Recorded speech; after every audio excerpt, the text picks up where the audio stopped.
Welcome to my YouTube channel Varshita Goud. So మీలో కొందరికి నా గురించి తెలిసే ఉంటుంది. నేను ఆల్రెడీ ఇన్స్టాగ్రామ్ పేజ్ రన్ చేస్తున్నాను. I will tag it here, do checkout. ఒకవేళ మీకు నచ్చితే ప్లీజ్ డూ ఫాలో. ఆ పేజ్ ప్యూర్లీ మొత్తం ఫ్యాషన్ రిలేటెడే ఉంటుంది ఇంతవరకు.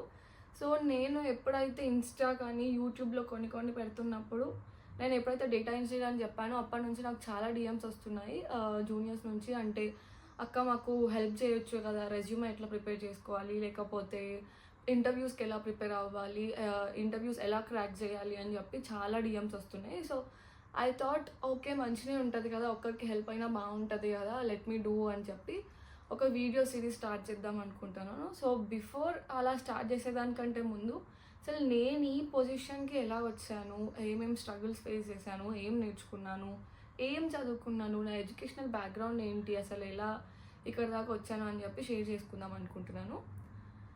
So coming to my education, నేను ఎంజిఐటి కాలేజ్ నుంచి ఈసీఈ బ్రాంచ్లో చదువుకున్నాను. 2023 పాస్డ్ అవుట్ నేను.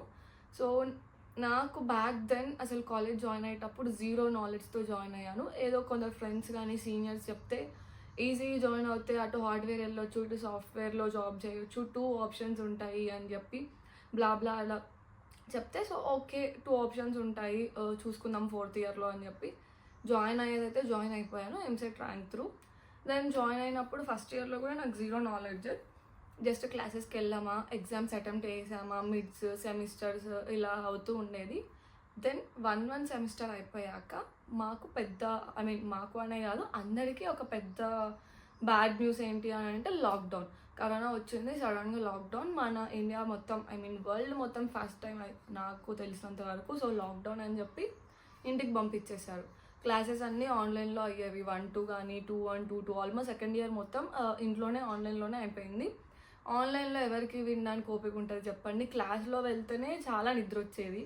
ఇంకా ఆన్లైన్ క్లాసెస్ అసలు ఓన్లీ అటెండెన్స్ కోసమే జాయిన్ అయ్యే వాళ్ళము. జాయిన్ అయ్యి ఏదో అట్లా గడిచిపోయింది. అండ్ అన్ని ఎగ్జామ్స్ మిడ్స్ ఆన్లైన్లో జరిగేవి. సెమిస్టర్స్ అయితే 2-1 or 2-2లో వెళ్ళి 2 సెమిస్టర్స్ కలిపి ఒకటేసారి రాసామనుకుంటే, నాకు ప్రాపర్గా గుర్తులేదు. సో అట్లా లాక్డౌన్లోనే మొత్తం 2 years అయిపోయింది అనమాట. దెన్ 3rd ఇయర్లో నాకు ఇక కొంచెం టెన్షన్ స్టార్ట్ అయింది. ఓకే ప్లేస్మెంట్ స్టార్ట్ అవుతాయి, ఇంతవరకు నేనేం ప్రిపేర్ అవ్వలేదు, అసలు ఏమేమి కంపెనీస్ వస్తాయి మా కాలేజ్కి, ఏమేమి అడుగుతారు, ఏమేమి ఉంటాయి, నేను ఏమేమి నేర్చుకోవాలి, నాకు ఏమేమి రావు, పెద్ద క్వశ్చన్ మార్క్ ఉండేది. దానికి తోడు నేను ఈజీ అని చెప్పాను కదా, సో ఎలక్ట్రానిక్ సైడ్ వెళ్ళాలా, లేకపోతే కంప్యూటర్ సైడ్ వెళ్ళాలా, ఎటు వెళ్ళాలి, గేట్ రాయాలా, సాఫ్ట్వేర్ జాబ్ తెచ్చుకోవాలా అని చెప్పి చాలా క్వశ్చన్స్ మీరానే నాకు కూడా ఉండే స్టార్టింగ్లో. సో మన జర్నీలోనే మనం అన్ని ఫిగర్ అవుట్ చేసుకొని లాస్ట్కి ఒక ప్లేస్లో సెటిల్ అవుతామన్నమాట. నేను కూడా అలానే అయ్యాను. స్టార్టింగ్లో ఫస్ట్ నాకు ఓకే గేట్ రాద్దాము అన్నట్టు అనిపించింది. దెన్ ప్రిపరేషన్ స్టార్ట్ చేశాను. ప్రిపరేషన్ స్టార్ట్ చేసిన కొన్ని డేస్కి నాకు అర్థమైపోయింది ఓకే నా వల్ల కాదు, ఇంత ఎలక్ట్రానిక్స్ ఆ సబ్జెక్ట్స్ నార్మల్ సెమిస్టర్కి రాయడమే చాలా కష్టంగా చదువుకొని రాసిన, అది నాకు అసలు ఇంట్రెస్ట్ వస్తలేదని. దెన్ సాఫ్ట్వేర్ సైడ్ వెళ్ళాలి అని నాకు programming languages must and wise. దానికంటే ముందు మనకు రిటర్న్ టెస్ట్ ఉంటుంది. ఆ రిటర్న్ టెస్ట్లో మనకు యాప్టిట్యూడ్ రీజనింగ్ మంచిగా రావాలి. అది వస్తేనే మనం first level of round clear చేసి నెక్స్ట్ స్టెప్స్కి వెళ్తాం. సో నేను సార్ట్ చేసుకున్నా, ఫస్ట్ లెవెల్ క్లియర్ చేయాలి అంటే నాకు యాప్టిట్యూడ్ రావాలి, యాప్టిట్యూడ్ రీజనింగ్ రావాలి అని చెప్పి నేను కొన్ని యూట్యూబ్ ఛానల్స్ అప్పట్లో అలా చూసి టాపిక్ వైజ్ అన్ని టాపిక్స్ యాప్టిట్యూడ్లో ఏం అడుగుతారు అని చెప్పి, రీజనింగ్లో ఏముంటుంది అన్ని టాపిక్ వైజ్ నోట్ చేసుకొని డైలీ, మనకు ఆల్రెడీ మ్యాథ్స్ వచ్చే ఉంటుంది, రాని వాళ్ళకు కొంచెం ఒక 1-2 days ఎక్కువ పడుతుంది కాబట్టి నేను చిన్నప్పటి నుంచైనా మ్యాథ్స్ మంచిగా చేసేదాన్ని. సో డైలీ 1 టాపిక్, లేకపోతే కొంచెం నాకు కష్టం అనిపించినవి 2 daysకి ఒక టాపిక్ అయిపోగొట్టాలి అని చెప్పి యాప్టిట్యూడ్ రీజనింగ్ అలా 1-2 months షెడ్యూల్ పెట్టుకొని డైలీ ప్రాక్టీస్ చేసేదాన్ని. నాకు ప్లేస్మెంట్ స్టార్ట్ అవుతాయని అనిపించినప్పుడే నేను మా ఇంట్లో అడిగి నేను ల్యాప్టాప్ కొనుక్కున్నాను అప్పుడే. సో నా దగ్గర ల్యాప్టాప్ ఉంది కాబట్టి ఈజీ అయింది.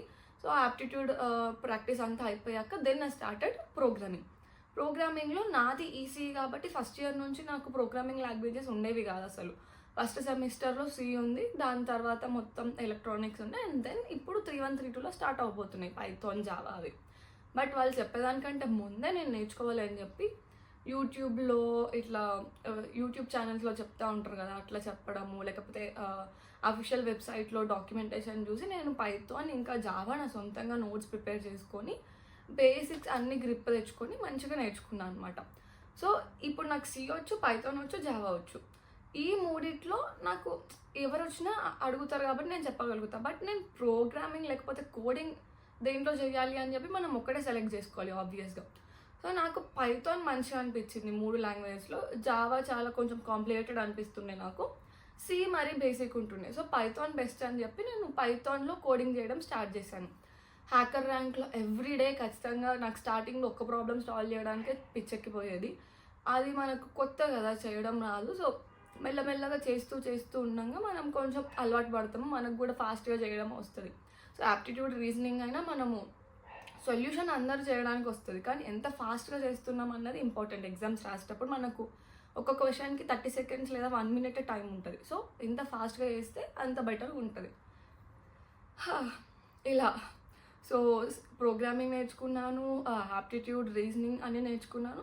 ఒక బేసిక్ ఫ్రెషర్కి, కాలేజ్ స్టూడెంట్కి ఎంత వస్తే బేసిక్ జాబ్ తెచ్చుకోగలుగుతామో ఆ లెవెల్లో అయితే పర్ఫెక్ట్గా ఉన్నాను నేను. దెన్ ఇంకా అట్లనే రోజు ప్రాక్టీస్ చేసుకుంటూ ఉంటుండే. దెన్ మా 3-2 సెమిస్టర్ స్టార్ట్ అయింది. 3-2 సెమిస్టర్ మిడిల్లోకి వచ్చినప్పుడు మాకు ప్లేస్మెంట్ స్టార్ట్ అవుతున్నాయి అని చెప్పారు. ఫస్ట్ కంపెనీ వస్తుంది. సో మంచిగా ప్రిపేర్డ్గా ఉన్నాం. రిటర్న్ టెస్ట్ యాజ్ యూజువల్ నేను చెప్పినట్టు యాప్టిట్యూడ్ ఉండి, దాంతోపాటు కోడింగ్ని సూడో కోడ్స్ ఉండే అనమాట. సో పర్లేదు, మంచిగానే క్రాక్ చేసినాము, మంచిగా రాసిన అని అనుకున్నా, అయిపోయింది. I was hoping for good result. కానీ రిజల్ట్స్ వచ్చాక చూస్తే నేను సెలెక్ట్ అవ్వలేదు. సో ఫస్ట్ కంపెనీ కాలేజ్లో అట్లా వచ్చేసరికి కొంచెం డిసప్పాయింట్మెంట్ ఉండే, భయం ఉంటుండే. నేను చేయగలుగుతానా లేదా, నాకు జాబ్ వస్తుందా, అనవసరంగా గేట్కి ప్రిపేర్ అవ్వకుండా ఇప్పుడు నేను సాఫ్ట్వేర్ సైడ్ వచ్చిన, నేను క్రాక్ చేయగలుగుతానా, నాకు జాబ్ వస్తుందా రాదా అని ఒక పెద్ద క్వశ్చన్ మార్క్ ఉంటుండే. బట్ ఏదైనా సరే గివప్ చేయకుండా వచ్చిన ఆపర్చునిటీస్ అన్నీ ట్రై చేద్దాము అని చెప్పి మళ్ళీ ప్రిపరేషన్ స్టార్ట్ చేసిన. మళ్ళీ ఎందుకు పోయింది అని తెలుసుకొని మళ్ళీ దీనికంటే ముందు మేజర్గా మనకు ఫస్ట్ నేను మర్చిపోయిన రెజ్యూమే ఉండాలి. సో రెజ్యూమే ప్రిపరేషన్ మాకు అప్పుడు సీనియర్ ఒక బ్లాగ్ రాసిండే అనమాట. ఆ బ్లాగ్ రాసి అతను రెజ్యూమే చూసి మేము అతన్ని శాంపుల్గా తీసుకొని నేను మా ఫ్రెండ్స్ రెజ్యూమేస్ ప్రిపేర్ చేసుకొని మేము చేసిన ప్రాజెక్ట్స్ కానీ కాలేజ్లో నేను నేర్చుకున్న ప్రోగ్రామింగ్ లాంగ్వేజెస్ కానీ ఎక్సెట్రా సర్టిఫికేషన్స్ ఏమైనా ఉంటే అవన్నీ యాడ్ చేసి ఒక రెజ్యూమే చేసి పెట్టుకున్నాను. దెన్ సెకండ్ కంపెనీ వచ్చింది. రిటర్న్ టెస్ట్ కూడా మంచిగా రాసినాము, అంత క్లియర్ అయిపోయింది. రిజల్ట్స్ కోసం వెయిట్ చేస్తూ ఉండే. రిజల్ట్స్ రాగానే I got selected to the second round అని చెప్పి ఈరోజు కాల్ చేసి చెప్పారు. రేపు నాకు ఇంటర్వ్యూ ఉంది మార్నింగ్ 10 o'clock ఏమో. ఈరోజు ఆఫ్టర్నూన్ అరౌండ్ 2 అట్లా కాల్ చేసారు. టైం ఎక్కువ లేదు, బట్ నేను వెల్ ప్రిపేర్డ్ ఉన్నా, ముందు నుంచి ప్రిపేర్ అవుతున్నా కాబట్టి నాకు అంత టెన్షన్ ఏం లేదు. కొంతమంది మా ఫ్రెండ్స్ ఏమో ఇంటర్వ్యూకి సెలెక్ట్ అయినప్పుడు చూద్దాంలే, అప్పుడు ప్రిపేర్ అవుదాం అనుకున్న వాళ్ళకి ఇబ్బంది అయింది. బట్ నేను ముందు నుంచి ప్రిపేర్ అవుతున్నా కాబట్టి నాకు ఈ షార్ట్ టైం కూడా సరిపోతుంది, ఐ కెన్ మేనేజ్ అని చెప్పి నేను ఏమేమి రెజ్యూమేలో పెట్టుకున్నా, నేను ఏమేమి ఇచ్చినా అని చెప్పి అన్నీ సార్ట్ చేసుకొని 1 hourకి ఈ టాపిక్ 1 hour ఈ టాపిక్ అని చెప్పి అసలు నిద్రపోకుండా ఓన్లీ హాఫ్ అన్ అవర్ ఏమో పడుకున్నా కావచ్చు, అంతే గ్యాప్ ఇచ్చి మార్నింగ్ 9 దాకా కంటిన్యూస్ అన్ని రివిజన్ చేస్తూ ప్రిపేర్ అవుతూనే ఉన్నా. ఇంకా 9 o'clockకి పక్కకు పెట్టి ఫ్రెష్ అయ్యి కూర్చున్నా. ఇంటర్వ్యూకి అటెండ్ అయినా, ఇంటర్వ్యూవర్ అడిగినవన్నీ టక్కా చెప్పేసిన. లాస్ట్ ప్రాబ్లమ్ సాల్వింగ్ క్వశ్చన్ ఒక్కటి కొంచెం టైం తీసుకున్నా, బట్ అది కూడా చెప్పేసా. ఎందుకు ఇంత కాన్ఫిడెంట్గా అన్నీ చెప్పినా అంటే నేను ముందు నుంచి ప్రిపేర్ అవుతున్నా అండ్ నేను కాన్ఫిడెంట్ ఉన్నా, నాకు వచ్చు అని చెప్పి. అండ్ నాకు వచ్చిన వాళ్ళు అడిగారో లేకపోతే వాళ్ళు అడిగిన క్వశ్చన్స్ అన్నీ నేను నేర్చుకున్నాను కాబట్టి నాకు వచ్చు అనిపించాయో నాకు తెలీదు, బట్ అన్నీ చెప్పేసా. ఐ వాజ్ వెరీ కాన్ఫిడెంట్, ఖచ్చితంగా ఈసారి నాకు జాబ్ వస్తుంది, అసలు సమస్య లేదు, I'm going to crack it అని చెప్పి.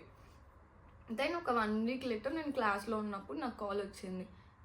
నాకు కాల్ ఏం రాలేదు, ఒక లిస్ట్ రిలీజ్ చేశారు వాళ్ళు, ఎవరెవరు సెలెక్ట్ అయ్యారు ఈ కంపెనీకి, ఈ బ్రాంచ్ ఈ క్లాస్లో నుంచి అని. దెన్ ఐ గాట్ సెలెక్టెడ్, నా నేమ్ ఉంది దాంట్లో. And that to EC branch నుంచి ఫస్ట్ పర్సన్ని నేను జాబ్ తెచ్చుకోవడానికి చాలా ప్రౌడ్గా ఉండే, చాలా హ్యాపీగా ఉండే, చాలా మంచిగా ఉండే నాకు. ఇన్ని రోజులు పడ్డ కష్టానికి ఒక స్టెప్ అయితే ఎక్కినా అన్న ఫీలింగ్ వచ్చింది. వెంటనే మా పేరెంట్స్కి కాల్ చేసి చెప్పిన, వాళ్ళు కూడా మంచిగా ప్రౌడ్గా ఫీల్ అయ్యిండ్రు, ఆల్ హ్యాపీస్. ఓకే, ఇప్పుడు ఫస్ట్ స్టెప్ ఎక్కేసిన, ఒక జాబ్ వచ్చింది. అండ్ దెన్ శాలరీ కూడా నేను అనుకున్న రేంజ్లో ఒక ఫ్రెషర్కి ఎంత ఇస్తారో అంతే మంచి శాలరీ రేంజ్ ఇచ్చారు. బట్ నేను టార్గెట్ ఇక్కడ సెట్ చేసుకున్నా, బట్ ఇక్కడ ఉన్నా నేను. ఇక్కడ నుంచి ఇక్కడికి ఎక్కాలంటే ఫస్ట్ స్టెప్ అయిపోయింది, but still I need to reach there. దానికి మళ్ళీ ఈ ఆఫర్ని పెట్టుకొని ఇంకా నేను అనుకుంటే నేను ఇక్కడికి వచ్చేసాను కదా, నాకు ఇంకా ఇంతకంటే ఎక్కువ ఉన్న శాలరీకే ట్రై చేద్దాం, ఇంతకంటే కింద డిసిషన్ చేస్తూ ప్రిపేర్ అవుతూనే ఉన్నా. ఇంకా 9 o'clockకి పక్కకు పెట్టి ఫ్రెష్ అయ్యి కూర్చున్నా. ఇంటర్వ్యూకి అటెండ్ అయినా. ఇంటర్వ్యూవర్ అడిగినవన్నీ టకా టకా టకా చెప్పేసిన. లాస్ట్ ప్రాబ్లమ్ సాల్వింగ్ క్వశ్చన్ ఒక్కటి కొంచెం టైం తీసుకున్నా, బట్ అది కూడా చెప్పేసా. ఎందుకు ఇంత కాన్ఫిడెంట్గా అన్నీ చెప్పినా అంటే నేను ముందు నుంచి ప్రిపేర్ అవుతున్నా అండ్ నేను కాన్ఫిడెంట్ ఉన్నా నాకు వచ్చు అని చెప్పి. అండ్ నాకు వచ్చిన వాళ్ళు అడిగారో లేకపోతే వాళ్ళు అడిగిన క్వశ్చన్స్ అన్ని నేను నేర్చుకున్నాను కాబట్టి నాకు వచ్చు అనిపించాయో నాకు తెలీదు. బట్ అన్నీ చెప్పేసా. ఐ వాజ్ వెరీ కాన్ఫిడెంట్ ఖచ్చితంగా ఈసారి నాకు జాబ్ వస్తుంది, అసలు సమస్య లేదు, I'm going to crack it అని చెప్పి. దెన్ ఒక 1 week లేటర్ నేను క్లాస్లో ఉన్నప్పుడు నాకు కాల్ వచ్చింది. నాకు కాల్ ఏం రాలేదు, ఒక లిస్ట్ రిలీజ్ చేశారు వాళ్ళు, ఎవరెవరు సెలెక్ట్ అయ్యారు ఈ కంపెనీకి ఈ బ్రాంచ్ ఈ క్లాస్లో నుంచి అని. దెన్ ఐ గాట్ సెలెక్టెడ్, నా నేమ్ ఉంది దాంట్లో. And that to EC branch నుంచి ఫస్ట్ పర్సన్ని నేను జాబ్ తెచ్చుకోవడానికి. చాలా ప్రౌడ్గా ఉండే, చాలా హ్యాపీగా ఉండే, చాలా మంచిగా ఉండే నాకు. ఇన్ని రోజులు పడ్డ కష్టానికి ఒక స్టెప్ అయితే ఎక్కినా అన్న ఫీలింగ్ వచ్చింది. వెంటనే మా పేరెంట్స్కి కాల్ చేసి చెప్పిన, వాళ్ళు కూడా మంచిగా ప్రౌడ్గా ఫీల్ అయ్యిండ్రు. All happies. ఓకే, ఇప్పుడు ఫస్ట్ స్టెప్ ఎక్కేసిన, ఒక జాబ్ వచ్చింది. అండ్ దెన్ శాలరీ కూడా నేను అనుకున్న రేంజ్లో ఒక ఫ్రెషర్కి ఎంత ఇస్తారో అంతే మంచి శాలరీ రేంజ్ ఇచ్చారు. బట్ నేను టార్గెట్ ఇక్కడ సెట్ చేసుకున్నా. బట్ ఇక్కడ ఉన్న నేను ఇక్కడ నుంచి ఇక్కడికి ఎక్కాలంటే ఫస్ట్ స్టెప్ అయిపోయింది. But still I need to reach there. దానికి మళ్ళీ ఈ ఆఫర్ని పెట్టుకొని ఇంకా నేను అనుకుంటే నేను ఇక్కడికి వచ్చేసా కదా, నాకు ఇంకా ఇంతకంటే ఎక్కువ ఉన్న శాలరీకే ట్రై చేద్దాం, ఇంతకంటే కింద ఉన్న వద్దు నాకు, అండ్ ఈక్వల్ ఉన్నవి కూడా వద్దు, ఎందుకంటే వేరే వాళ్ళకు ఆపర్చునిటీ వస్తుంది కదా, నేను ఫర్దర్గా ఎక్కువ ఉన్న శాలరీకే ట్రై చేద్దామని చెప్పి కింద ఉన్న అన్ని ఆపర్చునిటీస్ వదిలేసుకున్నాం. ఓన్లీ అబౌవ్ వచ్చిన వాటికి ఒక్కటే ట్రై చేసిన, కొన్ని బిస్కెట్ అయిపోయినాయి అండ్ ఒకటి వచ్చింది, మంచి ప్యాకేజే వచ్చింది. బట్ అది బెంగళూరులో వచ్చింది. నేను విల్లింగ్గా లేకుండా బెంగళూరుకి వెళ్ళడానికి. సో అది నేను ఏం ఆలోచించకుండా ఆఫర్ రిజెక్ట్ చేసేసిన, ఆ ఆఫర్ కూడా పోయింది. But okay, at the end ఇంకా హ్యాపీగానే ఉన్నా. 4-1 అయిపోయేసరికి నా చేతిలో నాకు ఫస్ట్ వచ్చిన జాబ్ ఆఫర్ ఉంది. Okay, I can survive with this అన్న కాన్ఫిడెన్స్లో ఉండే. అండ్ వాళ్ళు ఏం చెప్పారంటే 4 స్టార్టింగ్ నుంచి ఇంటర్న్షిప్ స్టార్ట్ అవుతుంది అండ్ వాళ్ళ లొకేషన్ దగ్గర వెళ్ళి డైలీ ఆఫీస్కి వెళ్ళాలి అని చెప్పారు. సో నేను అట్లని ఇక్కడ ఉన్న హాస్టల్ అంతా ఖాళీ చేసి, మా ఇల్లు గృహప్రవేశం ఉంటే మొత్తం లగేజ్ అంతా తీసుకొని ఇంటికి వెళ్ళిపోయినా. ఇంటర్న్షిప్కి డైరెక్ట్ అక్కడ వెళ్ళి ఒక హాస్టల్ ఎత్తుకొని అక్కడ నుంచి వెళ్దాము అన్న ప్లాన్తో వెళ్ళినాం. కానీ ఎక్కడికి నాకు కాల్ రావట్లేదు. ఇంటర్వ్యూ అయిపోయింది, ఆఫర్ లెటర్ వచ్చింది, ఆఫర్ లెటర్ సైన్ చేసి పంపించాము, ఇంటర్న్షిప్కి పిలుస్తామన్నారు, కానీ ఇంకా కాల్స్ రావట్లేదు. మా ప్లేస్మెంట్ సార్కి కాల్ చేస్తేనేమో చేస్తారమ్మా, వస్తుందమ్మా అని చెప్తుండే, కానీ అసలు పెద్దగా రెస్పాండ్ అవ్వట్లేదు అతను. నాకు ఎందుకో డౌట్ వచ్చి ఓకే కంపెనీ వాళ్ళని కాంటాక్ట్ అవుదాము అసలు ఏమైంది అని చెప్పి వాళ్ళకి కాల్ చేశాను. నేను కాల్ చేసి కనుక్కుంటే తెలిసింది ఏంటంటే మా జాబ్ ఆఫర్స్ అన్నీ రివోక్ అయిపోయాయి అని చెప్పారు. నేను ఇంట్లో ఉన్న ఒక్క సెకండ్ బ్లాంక్ అయిపోయింది నాకు. నేను ఎక్కువ రియాక్ట్ అవ్వలేకపోతున్నా, ఎందుకంటే ఇంట్లో ఉన్నా. నాకు ఈ మెస్ అంతా ఇంట్లో చెప్పి వాళ్ళని కూడా హర్ట్ చేసి వాళ్ళని అప్సెట్ చేయాలి అని కొంచెం కూడా లేకుండే నాకు. Okay, I can handle this అని చెప్పి కొంతసేపు అతను రివోక్ అయ్యింది అన్నప్పుడు నాకు బ్లాంక్లో ఉండి కట్ చేసేసిన. మళ్ళీ వెంటనే కాల్ చేసి అసలు ఎందుకు రివోక్ అయిందని అడిగితే మనకు బాండ్ ఉంటుంది కదా ప్రతి కంపెనీతో, అట్లా బాండ్ లెటర్స్ కూడా వాళ్ళు పంపించారంట. అది మా ప్లేస్మెంట్స్ మిస్ చేసుకున్నందుకు మాకు ఆ ఆఫర్స్ రివోక్ అయిపోయినాయి, మేము బాండ్ సైన్ చేయనందుకు. అప్పుడు ఇంకా నా చేతిలో ఏం ఆఫర్ లేదు. నాకు ఈక్వల్గా వచ్చిన ఆఫర్స్ దానికంటే తక్కువ వచ్చినవి అన్నీ వద్దులే అని చెప్పి వదిలేసుకున్న ఆపర్చునిటీస్ అన్నీ. నాకు ఒకటి ఉంది, ఉన్నది ఒక్కటి కూడా పోయింది. ఇంకా ఫుల్ బ్లాంక్ టెన్షన్. అసలు ఏంటి నాకు ఇంకా టైం ఉంది, బట్ ఆ మూమెంట్లో నాకు ఇక జాబ్ రివోక్ అయిపోయింది అన్న టెన్షన్ అయితే చాలా ఉండే అనమాట. బట్ ఇట్స్ ఓకే, నేను చేయగలుగుతా, ఐ కెన్ డూ దిస్ అని చెప్పి నాకు నేను మోటివేట్ చేసుకున్నా. ఇంట్లో ఎవరితో ఏం ఓపెన్ అప్ అవ్వలేదు. నా ఫ్రెండ్స్కి ఒక్కటి నేను చెప్పిన ఇట్లా అయిందని చెప్పి, ఓకే ఏదో ఒకటి మళ్ళీ ఫిగర్ అవుట్ చేసుకోవాలి, నేను మళ్ళీ బ్యాక్ టు హైదరాబాద్ వచ్చాలి. ఇట్లా నాకు కాలేజ్ ఉంది, 4-2 ఉంది కాబట్టి కాలేజ్ వచ్చి హాస్టల్ జాయిన్ అయ్యి ఈ 4-2 సెమిస్టర్ అయిపోయే గ్యాప్లో నేను ఏదో ఒకటి తెచ్చుకోవాలి అని చెప్పి వచ్చిన 1 monthలో మళ్ళీ మా సీనియర్ వాళ్ళ ఫ్రెండ్ వాళ్ళ కంపెనీలో హైరింగ్ అవుతుంది, ఇట్లా బ్యాక్ ఎండ్ డెవలపర్కి ఓపెనింగ్ ఉంది అని చెప్తే సరే నేను వెళ్తా అని చెప్పి వెళ్ళిన. ఫేస్ టు ఫేస్ ఇంటర్వ్యూ ఇచ్చిన అండ్ రిటర్న్ టెస్ట్ అయింది. తర్వాత ఇంటర్వ్యూ 2 rounds అయింది, అది జావా పైన అనమాట. ఓకే క్రాక్ చేసిన, నాకు జాబ్ వచ్చింది. బట్ ఇక్కడ సిచ్యువేషన్ ఏంటి అంటే నాకు వచ్చిన శాలరీ ఈ రేంజ్ అయితే దాంట్లో హాఫ్ శాలరీనే ఇప్పుడు వీళ్ళు నాకు ప్రొవైడ్ చేస్తామని చెప్పారు. And that to 6 months of internship, తర్వాత 2 years bond with that half salary. నాకు సాటిస్ఫైయింగ్గా లేదు ఆబ్వియస్గా. కానీ నాకు ఎలాంటి ఇంకా ఛాన్స్ లేదు. నాకు ఇది కూడా పోగొట్టుకుంటే మళ్ళీ నెక్స్ట్ వస్తుందా రాదా అన్న భయం ఉండే. సో ఏదైతే అది అయింది, ఫస్ట్ జాయిన్ అయిపోదాము, దాని తర్వాత ఏమైనా చూసుకుందాము అని చెప్పి జాయిన్ అయిపోయినా.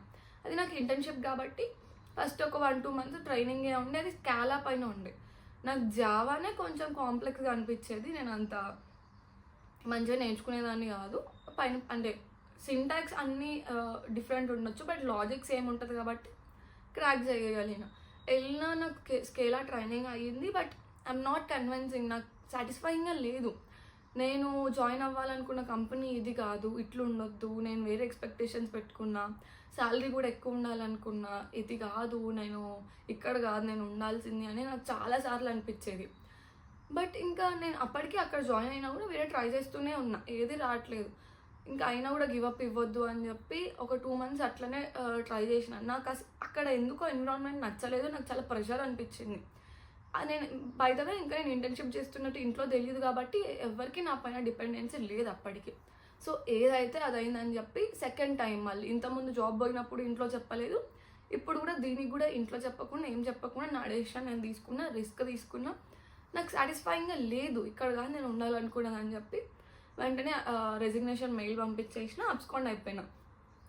నేను మంత్ స్టార్టింగ్లో అబ్స్కాండ్ అయిపోయినా. నాకు ఈ మంత్ అంతా టైం ఉంది. నేను టార్గెట్ నెక్స్ట్ మంత్ స్టార్టింగ్లో ఒక జాబ్ తెచ్చుకోవాలి, ఎలా అయినా జాయిన్ అవ్వాలి అని చెప్పి ఒక 1 మంత్ టైం ఫ్రీగా తీసుకున్నా. దెన్ నా కనెక్షన్స్కి మెసేజ్ చేయడము, లింక్డ్ఇన్లో మెసేజ్ చేయడం, అట్లా రిఫరల్ కోసం అడగడం, అదంతా ప్రాసెస్ అవుతుంది. నాకు బెస్ట్ థింగ్ ఏంటి అంటే, నేను ఇంటర్న్షిప్ చేసేటప్పుడు నా కాలేజ్లో వచ్చిన లాస్ట్ ప్లేస్మెంట్ ఏదైతే ఉందో ఆ కంపెనీకి ఎగ్జామ్ రాసిన, అటెండ్ అయినా, బట్ దాని రిజల్ట్స్ ఇంకా రాలేదు, వెయిట్ చేస్తూ ఉండే. ఈ 1 మంత్ గ్యాప్లో నాకు కాల్ వచ్చింది, ఎగ్జామ్ క్లియర్ అయింది, మీరు ఇంటర్వ్యూకి రావచ్చు అని చెప్పి. ఇంటర్వ్యూకి వెళ్ళిన తర్వాత ఇంటర్వ్యూ అంతా అయిపోయింది, ఓకే సెలెక్టెడ్ అని అన్నారు. ఇప్పుడు కూడా నేను ఎక్స్పెక్ట్ చేసినంత ప్యాకేజ్ అయితే ఏం రాలేదు, బట్ మంచి ప్యాకేజే వచ్చింది, okay well and good. But company నాకు చాలా నచ్చింది, ఫ్లెక్సిబిలిటీ చాలా ఉంది, కంపెన్సేషన్ అయినా లేకపోతే ఇంకా అదర్ ఫ్లెక్సిబిలిటీస్, అవైలబిలిటీ అవన్నీ నాకు చాలా మంచిగా అనిపించింది. ఓకే ఇది నాకు నచ్చింది, నేను ఇందులో జాయిన్ అవుతా. అండ్ రోల్ కూడా డేటా ఇంజనీర్ రోల్. స్కేలా నాకు జావా అటు సైడ్ వెళ్ళాలని లేకుండా, బట్ ఇది ఓకే, సీక్వల్, పైథాన్ వాటిపైన మేజర్గా ఉంటుంది కాబట్టి ఐఎమ్ ఓకే అన్నట్టు ఇక్కడ జాయిన్ అయ్యి, అండ్ ప్రజెంట్ ఇప్పుడు నేను డేటా ఇంజనీర్గా ఈ కంపెనీలో వర్క్ చేస్తున్నాను. నాకు ఆల్మోస్ట్ 2.5 years ఎక్స్పీరియన్స్ ఉంది. ఇంకొక 6 months అయితే 3 years అవుతుంది, స్విచ్ అవ్వాలన్న ప్లాన్ కూడా ఉంది. బట్ కొన్నిసార్లు ఇప్పుడు కూడా అనిపిస్తుంది నాకు, అసలు ఏమో నాకు ఇక్కడ నచ్చట్లేదు, మళ్ళీ ఇక్కడ సాటిస్ఫైయింగ్ అనిపించట్లేదు, జాబ్ స్విచ్ అయిపోదామా లేకపోతే జాబ్ మానేద్దామా అని. కానీ ఇప్పుడు నేను ముందు తీసుకున్నట్టు రిస్క్ తీసుకోలేను, ఎందుకంటే నా పైన అప్పుడు ఏం డిపెండెన్సీ లేదు. సో ఎట్లాంటి ఈఎంఐస్ లేవు, లేకపోతే ఫ్యామిలీ రెస్పాన్సిబిలిటీస్ లేవు, ఏం లేవు కాబట్టి అప్పుడు నాకు నచ్చినట్టు నేను రిస్క్ తీసుకున్నా. అప్పుడు నేను సింగిల్ కాబట్టి. ఇప్పుడు నాకు ఫ్యామిలీ రెస్పాన్సిబిలిటీ ఉంది, నేను ఈఎంఐస్ కట్టాలి, నా ఖర్చులు నేను చూసుకోవాలి, ఇంకెవరిపైన డిపెండ్ అవ్వాలని అనుకోవట్లేదు కాబట్టి ఇప్పుడు ఆ రిస్క్ తీసుకోలేకపోతున్నా. ప్రతిరోజు ఏదో ఒక పాయింట్లో, లేకపోతే ఇప్పుడు ఒకసారి హెక్టిక్ ఉన్నప్పుడైనా, లేకపోతే మనం అనుకున్నట్టు అవ్వకుండా రివర్స్ అయినా ఏవైనా అప్పుడు అనిపిస్తూ ఉంటుంది, కంపెనీ స్విచ్ అయిపోవాలి, ఇక్కడ నచ్చట్లేదు, శాలరీ ఎక్కువ కావాలి, డబ్బులు సరిపోవట్లేదు, రిజిగ్నేషన్ పెట్టేద్దాము అని మెయిల్ ఓపెన్ చేసి రెసిగ్నేషన్ మెయిల్ రాసేయాలన్నంత ఫ్రస్ట్రేషన్ వస్తుంది కొన్నిసార్లు. బట్ ఓకే, మళ్ళీ నన్ను నేను కామ్ చేసుకొని, వద్దు ఇప్పుడు నా పైన డిపెండెన్సీ ఉంది, నేను రెసిగ్నేషన్ పెడితే నా ఫ్యామిలీకి ఇబ్బంది అవుతుంది అని చెప్పి ఆలోచిస్తూ ట్రై చేస్తూనే ఉన్నాను. ఇంకా ఇప్పటివరకు అయితే రిజెక్షన్ మెయిల్సే వస్తున్నాయి స్విచ్ అవ్వడానికి. But I'm hoping soon I will get a job and I land into a new job with high paying salary. ఇప్పుడు కూడా మంచిగా ఉంది నాకు శాలరీ, ఇప్పుడు ఫైనాన్షియల్ ఇయర్ కాబట్టి హైక్ వస్తుంది, అంత ఓకే. సో ఇదంతా నేను మీకు ఎందుకు చెప్తున్నా అంటే, నేను ఇక్కడ ఉండడానికి నాకు మంచి శాలరీ కానీ, నాకు మంచి ఫ్లెక్సిబిలిటీ కానీ, ఇదంతా 1 dayలో అయిపోదు.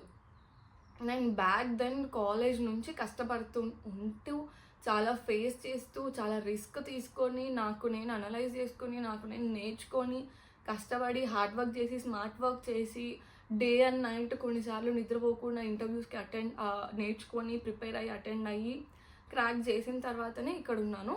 నాకు ఏం తోపు శాలరీ కాకపోవచ్చు, బట్ నాకు వచ్చే శాలరీతో నేను మంచిగా ఉన్నాను, నా ఫ్యామిలీని మంచిగా చూసుకోగలుగుతున్నాను. అండ్ ఐ నో ఫర్దర్గా కూడా మంచిగా ఇంకా హై పేయింగ్ శాలరీలో ల్యాండ్ అవుతా అని. సో ఈ కాన్ఫిడెన్స్ అంతా మనకు ఊరికే కూర్చొని టైంపాస్ చేసుకుంటూ రీల్స్ చూసుకుంటూ ఉంటే రాదు. We need to work hard. మనం స్కిల్స్ నేర్చుకోవాలి. మన స్కిల్స్ ఏంటి, మనం ఎందులో వీక్ ఉన్నాం, ఎందులో స్ట్రాంగ్ ఉన్నాం అన్నీ అనలైజ్ చేసుకోవాలి. అండ్ రిస్క్ కూడా తీసుకోవచ్చు కొన్నిసార్లు. నేను తీసుకున్నట్టే మిమ్మల్ని ప్రతిసారి రిస్క్ తీసుకోమని చెప్పట్లేదు.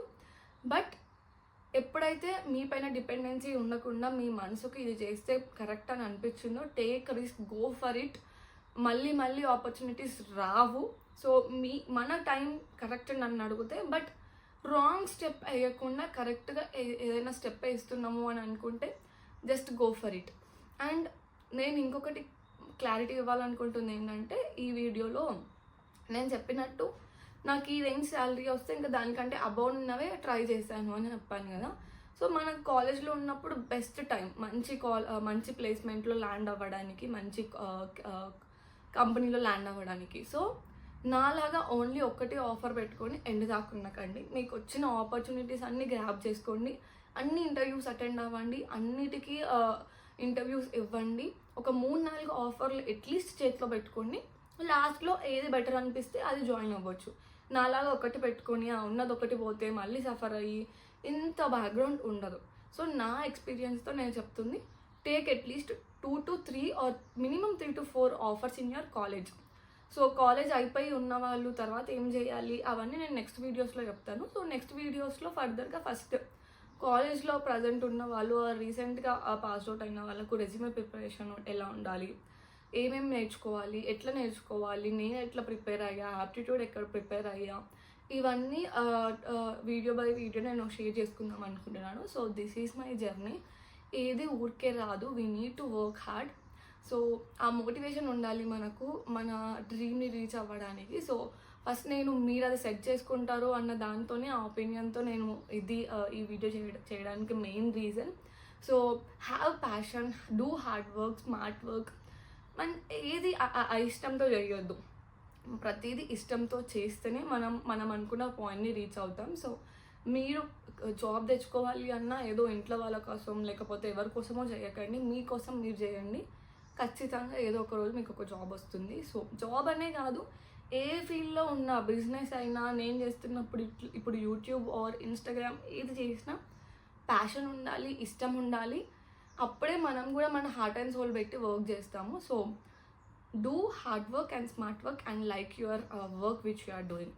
So thank you for watching my video. మీకు ఇంకేమైనా స్పెసిఫిక్ కంటెంట్ కావాలి, ఈ టాపిక్ నాకు ఇష్యూ ఉంది, లేకపోతే ఇది చెప్పండి అక్క, ఇది చెప్తే మాకు హెల్ప్ అవుతుంది అన్నట్టు మీకు ఏమైనా కన్సర్న్స్ ఉన్నా నాకు కమెంట్స్లో చెప్పండి. నేను మీ కమెంట్స్ చూసి మళ్ళీ దాన్ని బేసిస్ నా వీడియోస్ చేంజ్ చేస్తాను. Hope you all guys like my video. So please do like, share and subscribe if you like my video. Thank you.